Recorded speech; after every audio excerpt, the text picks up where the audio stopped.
সড়কের একাংশ দখল করে পার্কিং করা হয়েছে ট্রাকসহ অন্যান্য যানবাহন। আবার বাসে যাত্রী ওঠানামা করানো হচ্ছে সড়কেই। 1887 সালে গঠন করা হয় মৌলভীবাজার পৌরসভা। এরপর নগরায়নের সঙ্গে শহরে যানবাহনের সংখ্যা বৃদ্ধি পেয়েছে, অথচ এখন পর্যন্ত কোনো বাস টার্মিনাল না থাকায় পার্কিং, রক্ষণাবেক্ষণ ও যাত্রী পরিষেবার কাজ হয় সড়কেই।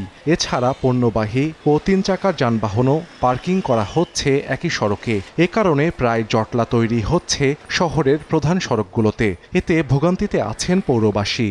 এদিকে একটা গাড়ি আসে, এদিকে একটা গাড়ি আসে, দাঁড়াতে আমাদের খুবই সমস্যা হয়। রাস্তাঘাটে গাড়ি দাঁড়ানোর সময় অনেক অ্যাক্সিডেন্ট হয়।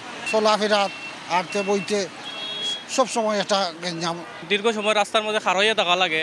এটা যদি টাইম মেনটেন করে একটা বাস স্ট্যান্ড থাকা হয়, তাইলে যাত্রীও নিরাপদ থাকতে পারবো। একদম কাছে আছে যাতে একটা সব বাস গাড়িগুলা যাতে একটা স্ট্যান্ডে থাকতে পারে। জরুরি রুগী নেওয়ার ক্ষেত্রেও দেখা যায় অসুবিধার সৃষ্টি হয়, এবং স্কুল সময়ে দেখা গেছে যে স্কুলের বাচ্চারা সঠিক সময়ে স্কুলে যাওয়া বা আসার ক্ষেত্রেও বিভিন্ন সমস্যার সৃষ্টি হয়।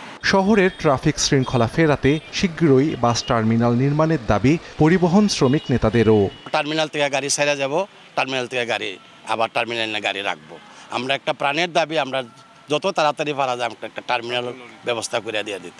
আর সব পক্ষের সঙ্গে আলোচনা করে শীঘ্রই টার্মিনাল নির্মাণের ব্যবস্থা গ্রহণের আশ্বাস উপজেলা প্রশাসনের। সবার সাথে একসাথে বসে তারপর আমাদের যারা ডুয়েলার্স রয়েছে, যারা অধিবাসী রয়েছে বা এখানে যারা বসবাসকারী রয়েছে, তাদের সাথে বসে আমরা যেখানে সুবিধাজনক হয় সেই বিষয়টি আমরা যথাযথ পরিকল্পনার মাধ্যমে খুব সুন্দর করে ইনশাআল্লাহ সমাধান করব। 10.6 বর্গ কিলোমিটার আয়তনের মৌলভীবাজার শহর থেকে প্রতিদিন 70 থেকে 80টি দূরপাল্লার বাস বিভিন্ন রুটে যাতায়াত করে। এছাড়া জেলার অভ্যন্তরে চলাচল করে আরও 4 শতাধিক বাস, মিনি বাস।